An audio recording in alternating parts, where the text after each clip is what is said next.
Michael యాంజిలో అనేటటువంటి ఒక శిల్పకారుడు ఉన్నాడు. ప్రపంచంలోనే పేరు గడించినవాడు మైకిల్ యాంజిలో. ఆయన ఒకరోజు ఒక పెద్ద బండను చూశాడటండి, ఒక పెద్ద రాయిని చూశాడు. మనిషి సైజులో ఉన్నదానికన్నా ఇంకా పెద్దగా ఉండే రాయిని చూశాడు. అందరూ చూసుకుంటూ వెళ్ళిపోతున్నారు, కానీ ఆయన అక్కడ ఆగి ఓ 10 నిమిషాలు చూసి వెళ్ళాడు మార్కెట్లోకి. మళ్ళీ నెక్స్ట్ డే వచ్చి ఒక గంట సేపు చూసి ఆయన మార్కెట్లోకి వెళ్ళాడు. ఎందుకు గంట సేపు చూస్తున్నాడు ఏంటి తనని, ఏమైనా పిచ్చి పట్టిందా లేకపోతే ఏంటి అయింది అని చెప్పి వాళ్ళు మరి ఆశ్చర్యంగా చూస్తుంటున్నారు. అలా చూస్తూ ఉంటున్న సమయంలో ఆయన 2-3 రోజులు ఆగి అన్నాడు, ఈ బండను తీసుకొచ్చి మా ఇంటి పెరటలో వేయండి, కాంపౌండ్ ఉంది కదా కాంపౌండ్లో వేయండి అంటే అందరూ అనుకున్నారు ఈయన ఎందుకు ఇలా చేస్తున్నాడని చెప్పాను. వేసిన తర్వాత రోజు కుర్చీ వేసుకుని దాని ముందు కూర్చునేవాడట, అలా దాన్ని వాచ్ చేస్తుండేవాడు. కొన్ని రోజులు అయ్యాక ఆయన దాన్ని చెక్కడం మొదలుపెట్టాడట.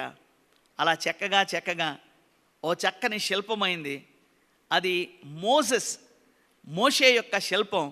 కింద నుండి పై ఫుల్ సైజ్ మోషే నిలబడితే ఎలా ఉంటాడో ఆ ఈజిప్ట్ వస్త్రాల్లో ఆ యొక్క చక్కని శిల్పాన్ని ఆయన చెక్కాడటండి. ఎందుకు ఈ మాట నేను చెప్తున్నానంటే, ఆ మార్కెట్లో ఎంతోమంది కొన్ని వేల మంది వెళ్ళారు, కానీ మైకిల్ ఏంజిలో ఒక్కడే ఈ రాయిలో ఉండేటటువంటి ఉపయోగం ఏంటో చూడగలిగాడు, ఆ రాయిలో ఉండేటటువంటి ప్రయోజనం ఏంటో చూడగలిగాడు. ఈ మాట చెప్తూ ఒక దైవజనుడు అంటున్నాడు, పరిశుద్ధాత్మ దేవుడు కూడా నిన్ను నన్ను చూస్తున్నాడు. ఈ లోకస్తులకు మనం ఒక రాళ్ళులా కనబడచ్చు, ఎందుకు పనికిరానటువంటి ఒక రాయిలా కనబడచ్చు, కానీ నీలో ఉండేటటువంటి విలువైనటువంటి ఆత్మ సంబంధమైన తలాంతును ఆయన బయటికి తీసుకుని వచ్చి తన మహిమ కొరకు వాడుకోవడానికి ఆయన నిన్ను చూస్తున్నాడు. నిన్ను నీవు అప్పగించుకుంటే ఆ రక్షకుడు, ఆ ప్రభువు నిన్ను చెక్కుతాడు. ఒక రోజులో over night you cannot become Moses statue, but it takes time. అది ఎంతకాలం పట్టిందో, ఎన్ని నెలలు పట్టిందో, ఆయన ప్రతిదినము he will work on you, he will chisel you. నిన్ను చెక్కుతూ ఉంటాడు, నేర్పిస్తూ ఉంటాడు, నిన్ను చక్కపరుస్తూ ఉంటాడు. కాదు నీవు నేను ఇష్టపడాలి. ఆయన అలా చెక్కుతున్నప్పుడు, నేర్పిస్తున్నప్పుడు మనము ఇష్టపడాలి. Lord, yes I surrender myself to you, teach me lord, here I am lord మనం చెప్తూ ఉండాలి. కుమ్మరివాని చేతిలో పాత్ర కూడా అంతే. ఆ పాత్ర చక్కని పాత్రగా తయారవ్వాలంటే కుమ్మరి చేతికి ఆ మట్టి ముద్ద అప్పగించుకోవాలి. ఎప్పుడైతే సరెండర్ అవుతుంటుందో, మోర్ సరెండర్, అది అంత చక్కని పాత్రగా తీర్చిదిద్దబడుతుంది. అందుకే మనము ఓ కుమ్మరి అనేటటువంటి పాట పాడుతూ కూడా మనం ఉంటాం ప్రియులరా.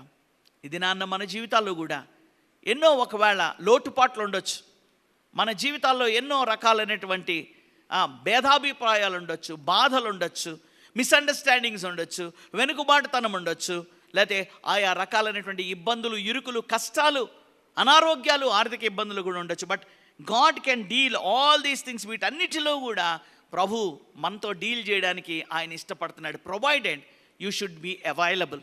చాలాసార్లు మన మందిరంలో ఈ మాట చెప్పడం వింటూ ఉంటాం.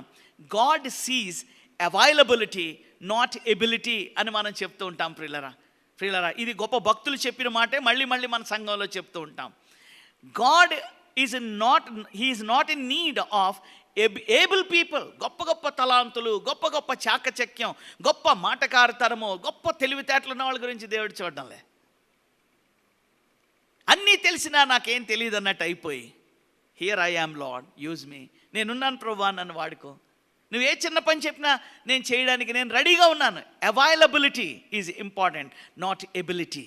You may be a person who has so many abilities, but God is not looking. You are preoccupied with those abilities. నీవు వాటన్నిటితో నింపుకున్నావు కనుక నువ్వేమంటావంటే, నాకున్న చాకచక్యం వలన, నాకున్న తెలివి వలన, నాకున్న డబ్బు వలన, నాకున్నటువంటి వ్యాపార ఆ నైపుణ్యత వలన నేను ఈ చర్చ్ కట్టాను, లేకపోతే నేను ఈ సంఘంలో సేవ చేశాను, లేకపోతే ఫలానా ప్రాజెక్ట్ చేశానని నువ్వు గొప్ప చెప్పుకుంటావు. నువ్వు అతిశయపడతావు. నీవు ఏమంటావంటే నేను అంటావు. అది దేవునికి ఇష్టం లేదు. ఆయన అన్నాడు, నా మహిమను ఎవ్వరిని కూడా తాకనివ్వను, నా మహిమను ఎవ్వరు దొంగిలించడానికి వీల్లేదు. అందుకే కొరింథీయులకు రాసిన మొదటి పత్రిక 1వ అధ్యాయంలో మనం ఎప్పుడు చదువుతాం, ఆయన జ్ఞానులను సిగ్గుపరచడానికి బుద్ధిహీనులను ఏర్పాటు చేసుకున్నాడు. ఆయన గనులైనటువంటి రాజులను అధికారులను పక్కన పెట్టి గొర్రెల కాపరులను పనికిరానటువంటి వారిని ఆయన ఏర్పాటు చేసుకున్నాడు. టు గ్లోరిఫై హిజ్ నేమ్, దేవుని చేతిలో ఘనపరచబడడానికి, దేవుని చేతిలో ఘనమైన పాత్రగా వాడబడడానికి you must become an empty vessel. ప్రభువా నేను పనికిరాని వాడిని, నేను ఎన్నిక లేని వాడిని అని చెప్పే వరకు దేవుడు వెయిట్ చేస్తాడు. Then he will use. అండి మోసెస్ లైఫ్లో అదే జరిగింది కదా. ఆయన ఈజిప్ట్లో ఉన్నప్పుడు బైబిల్ ఒక స్టేట్మెంట్ ఇస్తుంది ఆయన గురించి. మోషే ఐగుప్తు యొక్క సకల విద్యలలో ప్రవీణుడు, సకల విద్యలలో ప్రవీణుడు. ఇంకా he is excellent in everything what God can teach him. దేవుడు ఆయనకే నేర్పిస్తాడు. Moses have so many abilities. ఆయన తనకున్న సామర్థ్యతను బట్టి, తన తల్లి తనకిచ్చిన టీచింగ్ని బట్టి ఆయన అనుకున్నాడు, నేను ఐగుప్తీయుడిని కాదు, మా అమ్మగారు చెప్పినట్టుగా నేను ఇదిగో ఇన్ని లక్షల మంది ఈ దేశంలో బానిసలుగా ఉన్నారు కదా, ఆ బానిసలకు చెందినవాడిని నేను, ఆ జాతికి నేను చెందినటువంటి వాడిని. I must do something, I must liberate these people. వీళ్ళని నేను ఎలాగైనా విడుదల చేయాలి అని చెప్పి ఆయన తన ప్రయత్నాన్ని మొదలుపెట్టాడు. తన లిబరేషన్ మూమెంట్ని మొదలుపెట్టాడు, తన ఇండిపెండెన్స్ మూమెంట్ని మొదలుపెట్టాడు. ఆ ప్రయత్నంలో ఆయన ఒక ఐగుప్తీయుడిని కొట్టి చంపేశాడు.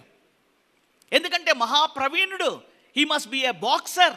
అందుకని ఒక గుద్దుదాడి చచ్చిపోయాడు, వాడిని ఇసుకలో పాతి పెట్టాడు. కానీ ఏమైంది, దాని యొక్క పర్యవసానం, దాని రిజల్ట్ ఏమైందంటే ఆయన రాజు ఆయన్ని చంపుతాడని ఇంక అర్థమైపోయి ఆయన దేశాన్నే వదిలిపెట్టి పారిపోయాడు. ఆయన ఎబిలిటీస్ అన్నీ కూడా దేవుడు ఏం చెప్పాడంటే, all your wisdom, all your abilities. Moses he is a great architect. ఆయన ఫరో కోసం పట్టణాలనే కట్టాడు, పిరమిడ్లను కట్టాడు. అలాంటి వాడు దేశం వదిలి పారిపోయాడు. ఆయన నైపుణ్యత, ఆయన చాకచక్యము, ఆయన మాట నేర్పరితనము అంతా కూడా వ్యర్థమైపోయింది. ఎడారిలోకి వెళ్ళిపోయాడు, అరణ్యంలోకి వెళ్ళిపోయాడు, గొర్రెలు కాసుకుంటున్నాడు. ఆయన అక్కడే చచ్చిపోదాం అనుకున్నాడు. ఇంకా నా లైఫ్ ఇక్కడే రిటైర్ అయిపోదాం, ఇక్కడే ముగించేద్దాం అనుకున్నాడు. ఎందుకంటే not just 1 year or 2 years, 40 years God kept him in wilderness. అరణ్యంలో ఎన్ని సంవత్సరాలు పెట్టేశాడండి? 40 ఏళ్ళు. మనలాంటి వాళ్ళు ఎవరైనా అండమాన్ నికోబార్ దీవులు అనేవారు చిన్నప్పుడు. నా చిన్నతనం అవి పనిష్మెంట్ ప్లేసెస్గా ఉండే, ఇప్పుడు ఎక్సలెంట్ సిటీస్ అయిపోయాయని చెప్తా ఉన్నారు చాలామంది. అప్పుడు నా చిన్నతనంలో ఎవరైనా పొరపాటు చేసినా, మర్డర్లు చేసినా, అవి చేసినా ఆ ఐలాండ్స్లో పంపించేసేవారు అనేవారు. అలాగూ పోయాడు ఈయన Moses. There is no hope for him. కానీ ఎప్పుడైతే ఆయన ఎంప్టీ అయిపోయాడో, ఇన్క్యాపబుల్ అయిపోయాడో, లార్డ్ ఐఎమ్ జస్ట్ నథింగ్ అన్నాడో, then God picked him up. మళ్ళీ మండుచున్న పొదలో నుండి ప్రభు మాట్లాడన్నాడు, మోసెస్ అయిపోయింది ప్రభు, ఇంకేముంది, ఆ చాకచక్యం అయిపోయింది, ఆ యుద్ధ నైపుణ్యత అయిపోయింది, ఆ బలం అయిపోయింది, అవన్నీ అయిపోయింది, ఈ గొర్రెలు తప్ప ఇంకేం లేవు, నాకేం రాదు, ఇంకా డ్రు మండం తప్ప, నేను నేర్పిస్తాను కదా నీకెందుకు అని దేవుడు మళ్ళీ ఎక్విప్ చేశాడండి, మళ్ళీ అనాయింట్ చేశాడు, మళ్ళీ తన ఆత్మచేత నింపాడు, తీసుకుని వెళ్ళి ఫరో ముందు నిలబెట్టాడు, అద్భుతాలు జరిగించాడు. దేవుని కార్యాలు చేసేటటువంటి ఒక గొప్ప ప్రవక్తగా, ఒక గొప్ప దేవుని సేవకుడుగా, ఒక గొప్ప మరి నాయకుడిగా, ఒక దేశానికి నాయకుడిగా దేవుడు ఆయన చేశాడు. హల్లెలూయా, హల్లెలూయా. ఇది ఒక ఓవర్ నైట్లో అవ్వలేదు. దేవుడు అతన్ని చెక్కాడు, మైకిల్ ఏంజిలో చెక్కినట్టు. దేవుడు ఆయన్ని సిద్ధపరిచాడు. God prepared him, God taught him, God chiselled him, God moulded him. మన జీవితంలో ఆ చెక్కబడడానికి, వాక్యము చేత సరిచేయబడడానికి, వాక్యము చేత కడగబడడానికి, వాక్యము చేత మనము సరిచేయబడడానికి మనం ఇష్టపడాలి. అందుకే దేవుని యొక్క వాక్యము ఒక ఖడ్గము లాంటిదని, అది మూలుగుల్లోనికి ఎముకల్లోనికి కూడా దూరేటటువంటి ఒక ఫిజిషియన్స్ నైఫ్ లాంటిదని.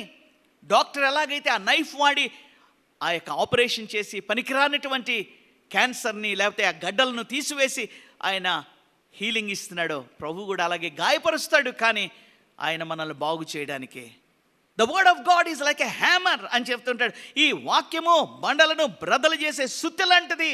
ఆ సుత్తె దెబ్బలు తగలాలి, అప్పుడే నీవు చక్కగా అవుతావు, మోల్డ్ అవుతావు. చూడండి, ఆ ఇత్తడి సామాను చేసేటటువంటి వారు, లేకపోతే ఆ బంగారము దగ్గరికి వెళ్ళేవాళ్ళు, వాళ్ళ దగ్గర రకరకాల సుత్తులు ఉంటాయి. చిన్న చిన్నవి ఉంటాయి బంగారం చేసే వాళ్ళ దగ్గర, ఇత్తడి పాత్రలు చేసే వాళ్ళ దగ్గర పెద్ద పెద్దవి ఉంటాయి. వాటితో కొడుతూ ఉంటారు, అదంతా ఒక షేప్ చేస్తూ ఉంటారు.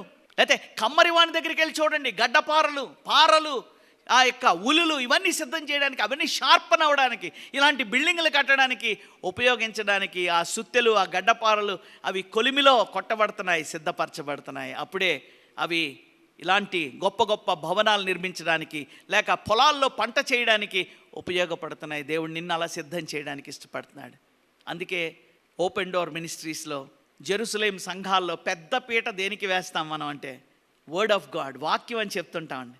వేరే ఎంటర్టైన్మెంట్స్ కాదు, వేరే ప్రోగ్రామ్స్ కాదు, వేరే రకమైన అన్నీ అవసరమే. పాటలు అవసరం, మ్యూజిక్ అవసరం, రకరకాలైనటువంటివి మనకు అన్నీ అవసరం, సాక్ష్యాలు అవసరం, అన్నీ అవసరం. But ultimately the word of God only, దేవుని యొక్క వాక్యమే నిన్ను బాగు చేసేది. ఆ వాక్యమే నాకు వద్దని వెళ్ళిపోతే ఇంక ఎవరు బాగు చేస్తారు చెప్పండి? తల్లి బాగు చేయలేదు, తండ్రి బాగు చేయలేడు, అన్న బాగు చేయలేడు, తమ్ముడు బాగు చేయలేడు, కాలనీలో ఉన్న ప్రెసిడెంట్ బాగు చేయలేడు, ఎవరు ఎమ్మెల్యే, ఎంపీ ఎవరు బాగు చేయలేరు నిన్ను. Only the word of God can cleanse you and shape you and mould you. దేవుడి వాడుకునేటటువంటి పాత్రగా నిన్ను చేసేది వాక్యమే. ఈ వాక్యం శామరాజు కాకపోతే మరొక ఆయన, నో ప్రాబ్లం. ఏ దైవజనుడైనా వాక్యం వింటే చాలు. నువ్వు ఆ వాక్యం విని దాన్ని రియల్ లైఫ్లో మీరు ఇంప్లిమెంట్ చేస్తుంటే వీ ఫీల్ సో హ్యాపీ. ఆ వాక్యం విని ప్రార్థనలో మీరు ఆ మాటలు ఉచ్చరిస్తూ ఉంటే, yes, the word of God is working. దేవుని యొక్క సంఘము కట్టబడుతుంది, తీర్చిదిద్దబడుతుంది. దేవుడు ఏ పని అయితే ఇచ్చాడో ఆ పని జరుగుతుంది. అన్ఫార్చునేట్లీ ఇది నాన్న వేలాది సంఘాలు ఉన్నాయి, వందలాది సంఘాలు ఉన్నాయి, లక్షలాది సంఘాలు ఉన్నాయి. ప్రియులరా, వాక్యం చెప్పేవాళ్ళకి ఆ కన్సర్న్ లేదు, వినేవారికి కూడా ఆ కన్సర్న్ లేదు. వాక్యం కొంచెం ఎక్కువసేపు అయితే ట్రాన్స్ఫర్లు చేసే సంఘాలు ఉన్నాయి, ఆ ఉద్యోగం నుంచి తీసేసే సంఘాలు ఉన్నాయి. కనుక పాస్టర్లు కాంప్రమైజ్ అయిపోయారు. ఎందుకు వచ్చిన గొడవ ఇది? వాళ్ళ డ్రెస్ గురించి ఎందుకు చెప్పాలా, వాళ్ళ యొక్క అక్రమం గురించి నేనెందుకు మాట్లాడాలా, వారి యొక్క అపవిత్రత గురించి నేనెందుకు మాట్లాడాలా? నేను ఏదో ఒక దావీదు కీర్తన చదివేసి, దేవుడు మంచి గొర్రెల కాపరిగా మీకున్నాడు పొండ్రాబాబు అని యేసు తండ్రి కుమార పరిశుద్ధాత్మనామను ఆశీర్వదించిపోతే పోలే అనుకుంటున్నాడు పాస్టర్ గారు. అమ్మయ్య ఇంతే చాలు అనుకుంటున్నారు మెంబర్లు. అండ్ దాని కొరక ప్రభు మనల్ని విమోచించి, ప్రత్యేకించి, కొని, విడుదల చేసి, ఎప్పుడైపోద్దా ఈ గంటన్నర, ఎప్పుడైపోద్దా ఈ 2 గంటలు, మనం పోదాం నాన్ వెజిటేరియన్ చేసుకుని మంచిగా వండుకొని తిందాం, లేదా వెంటనే మనం చర్చ్ అయిపోయిందా మనం పోదాం ఇంకో ప్రోగ్రాం పెట్టుకుందాం, అటు పోదాం ఇటు పోదాం.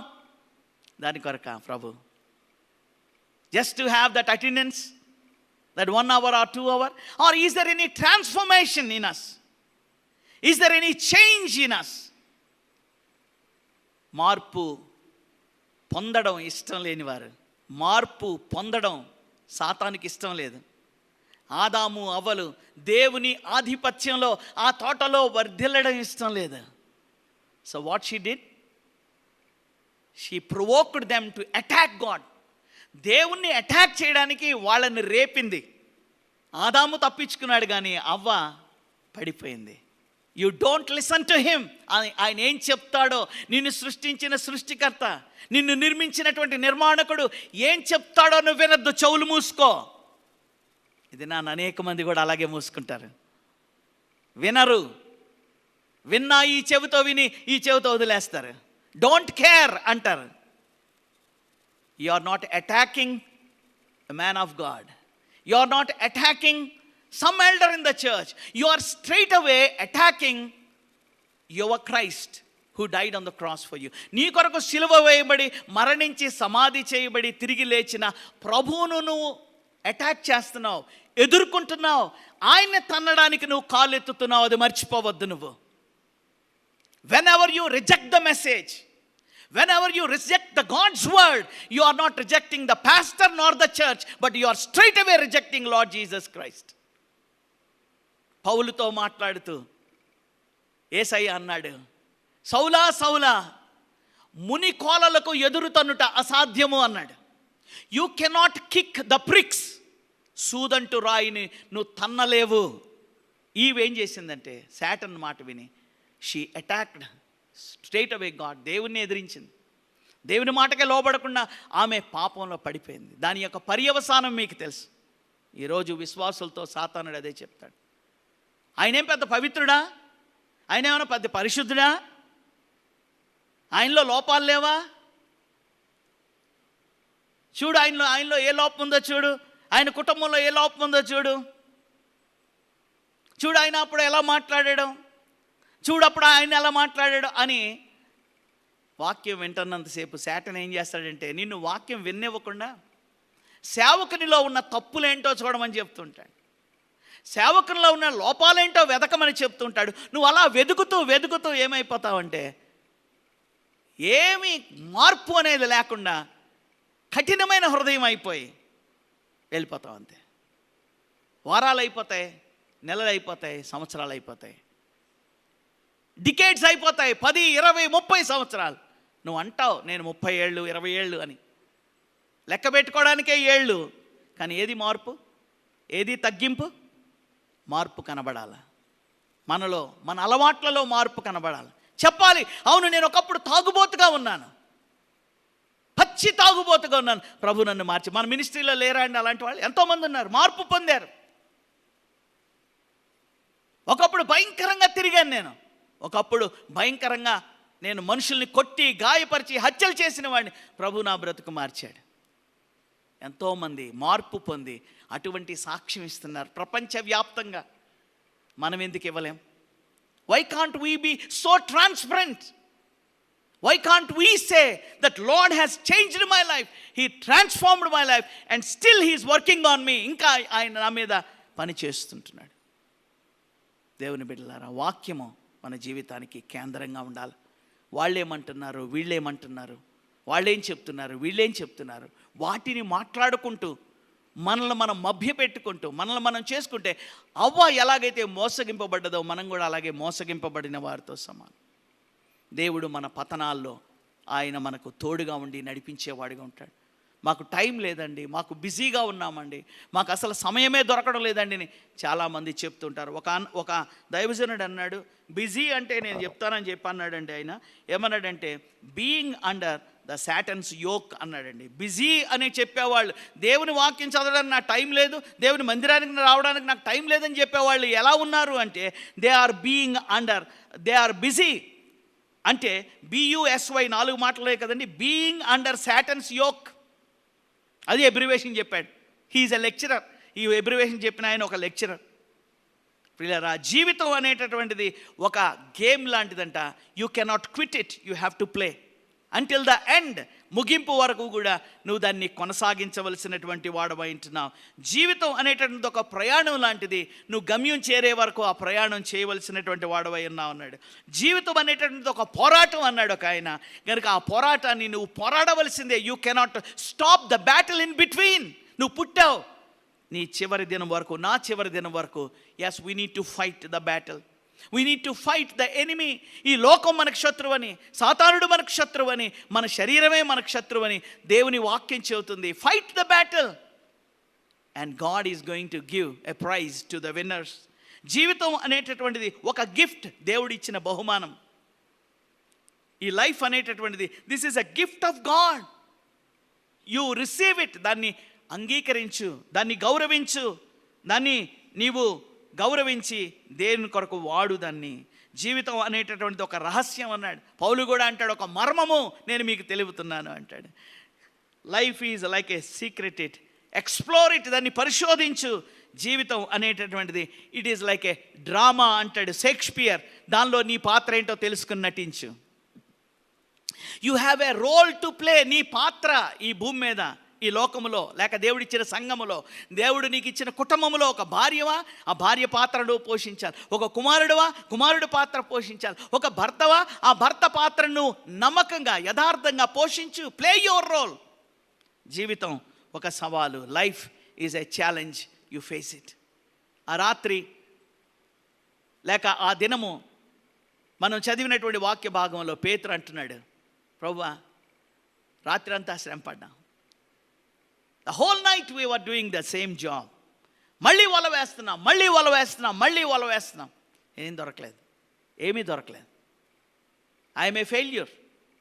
నేనేం చేయలేకపోయాను, ఏం సాధించలేకపోయాను, ఏమీ అభివృద్ధి పదంలో వెళ్ళలేకపోయాను. ప్రయత్నం అయితే చేశాను, సిన్సియర్గా వర్క్ చేశాను, రాత్రంతా వల వేశాం ప్రభువా, మాకేమీ దొరకలేదు.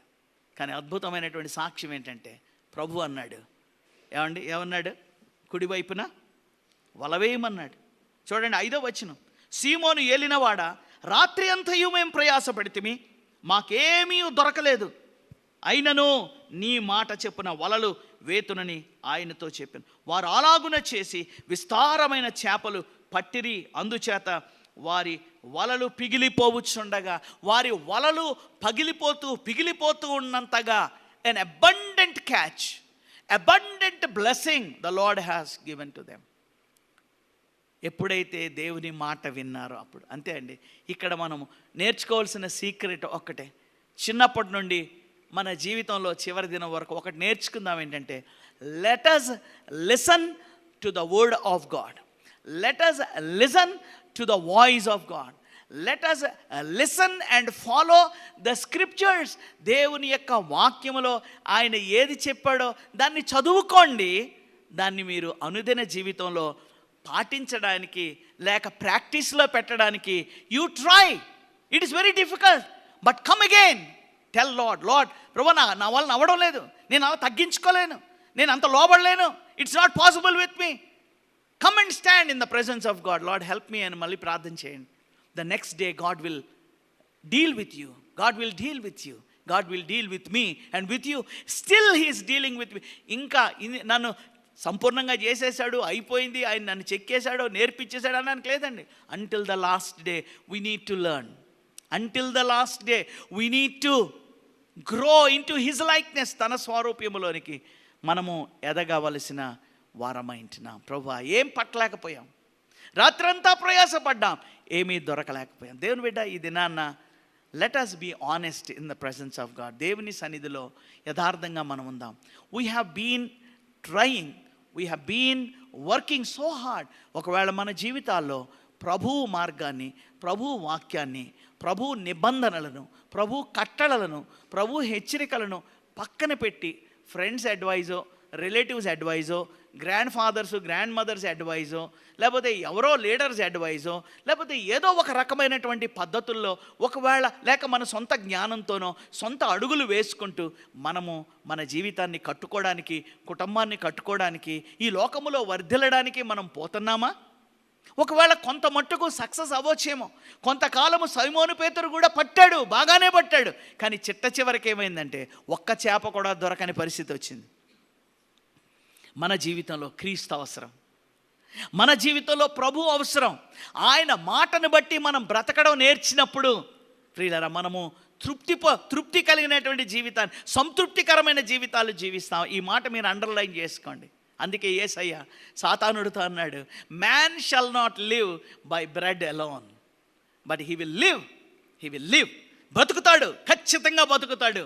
40 రోజులు కాదు, 80 రోజులనే బ్రతుకుతాడు. దేవుని మాట కావాలి అన్నాడు ఆయన. హల్లెలూయా, హల్లెలూయా. యేసయ్యే అలాంటి మాట అన్నాడంటే, Jesus Christ himself said, we need the word of God. I will live on the word of God. నా పరలోకపు తండ్రి చెప్పే మాటల మీద నేను బ్రతుకుతున్నాను. ఆయన చెప్పే మాటను బట్టే నేను ఈ లోకంలో అడుగులు వేస్తున్నాను. నా తండ్రి చిత్తము కాకుండా నేను ఒక్క అడుగు వేయను, ఒక్క మాట కూడా నేను మాట్లాడ్డా. ఆయన ఏది చెప్తాడో అది నేను చేస్తాను. మనం ఎన్నోసార్లు తప్పిపోతున్నాం. మనం ఎప్పుడో ఓసారి వింటాం, ఎప్పుడో ఓసారి మనం లోబడతాం, ఎప్పుడో ఓసారి మనం నేర్చుకుంటాం. పిల్లలు కనీసం అప్పుడప్పుడన్నా మనం నేర్చుకుంటూ మొదలు పెడితే అసలు అది ఆ గోల్ మనం రీచ్ అవుతామేమో. Let us travel to that goal. ఆ గురి వైపుగా మనం ప్రయాణం చేద్దాం. వాక్యం వినడానికి ఆసక్తి చూపిద్దాం, నేర్చుకోవడానికి ఆసక్తి చూపిద్దాం, చదవడానికి ఆసక్తి చూపిద్దాం. చదివిన మాటలు మన అనుదిన జీవితంలో, నిజ జీవితంలో ఇంప్లిమెంట్ చేయడానికి let us try hard. Believers, church, Jerusalem church, depend upon the word of God, depend upon the Bible, follow the word of God, ask the Lord to fulfill the word in your life. ప్రభు అంటున్నాడు, మనుష్యుడు రొట్టెల వలన కాదు బాబు. ఏదన్నా బ్రతుకుతాం, ఏదన్నా తినేస్తాం బ్రతకడానికి. మేమేదో బ్రతకడానికి తింటున్నాం కానీ తినడానికే మేము బ్రతకడం లేదు. దేవుని మాట వలన బ్రతుకుతాడు. సీమోన్ పేతురు అంటున్నాడు, ప్రభువా నీ మాట వలన, నీ మాటను బట్టి, yes Lord I will do it. ఆయన మాట విన్నాడు, వల వేశాడు, గొప్ప చేపల రాశి పడ్డది. ఫెయిల్యూర్ నుంచి ఆయన విజయ పదంలో అడుగులు వేసుకుంటూ వెళ్ళిపోతున్నాడు. అపజయము నుండి జయ జీవితంలోనికి ఆయన ఎదుగుతూ ఉంటున్నాడు.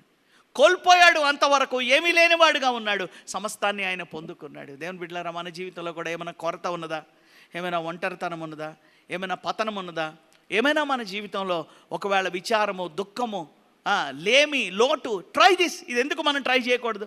Lord I will here your word, I will follow your word, I will preach your word, lord I will implement in my life. నా నిజ జీవితంలో ఈ వాక్యాన్ని నేను ఉంచడానికి ప్రయత్నం చేస్తాను ప్రభువా.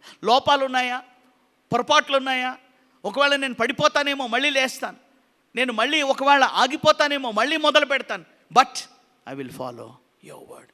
నీ వాక్యాన్ని నేను వెంబడిస్తాను అని చెప్పేటటువంటి బిడలుగా ఒకవేళ మన జీవితంలో ఉంటే ప్రియులరా, మన యొక్క జీవితాల్లో ఉన్న పతనాలు ప్రియులరా మనము ఎదుర్కోగలిగినటువంటి వారంగా ఉంటాం. తలలు వంచండి, ప్రార్థన చేసుకుందాం. According to the word of God, దేవుని మాటను బట్టి, దేవుని వాక్యమును బట్టి, దేవుని యొక్క వాక్యం, ప్రభువా నీ వాక్యమునకు నా హృదయములో పెద్ద పీట వేస్తాను నాయనా, నా కుటుంబంలో పెద్ద పీట మేము వేస్తాం. We will listen to your word Lord. Lord we are coming to the church to receive the word. మేము దేవుని సంఘానికి ఎందుకు వస్తున్నామంటే నీ మాట ఏంటో తెలుసుకోవడానికి, నువ్వేం చెప్తావో అది తెలుసుకోవడానికి, అది మాకు ముఖ్యం. Lord mould me and make me అని చెప్పేవారుగా, ప్రభువా నన్ను మలచండి, నన్ను చెక్కండి అని చెప్పేవారంగా, నీ మాట వినేవారంగా మమ్మల్ని మార్చండి ప్రభువా. నీకే వందనాలు. సంఘాన్ని ప్రారంభించిన వాడు నీవు, కడుతున్నవాడు నీవు, పోగు చేస్తున్నవాడు నీవు, చివరి వరకు నిలబెట్టేవాడు నీవు కనుక ఆ రూపాంతర అనుభవంలోనికి మమ్మల్ని అందరినీ నడిపించమని, వాక్యం విన్న ప్రతి బిడ్డను మీరు దీవించమని, మరొకసారి మేము తిరిగి వెళ్తుండగా నీ సన్నిధి మాకు తోడుగా ఉంచమని, నీ బిడ్డలు నిన్ను ప్రేమిస్తూ నీ సన్నిధిలోకి తీసుకొచ్చే అర్పణలను ప్రభువా స్వీకరించి వారి సమర్పణను బట్టి వారికి నూరంతల ప్రతిఫలాలు, నూరంతల దీవెనలు వారికి ఇమ్మని, నీ కృపలో మమ్మల్ని వర్ధిల్ల చేయమని మా ప్రభువుని మీ ప్రియ కుమారుడనైనా యేసుక్రీస్తు వారి నామమున ప్రార్థించి స్తుతించి వేడుకుంటున్నాం తండ్రి.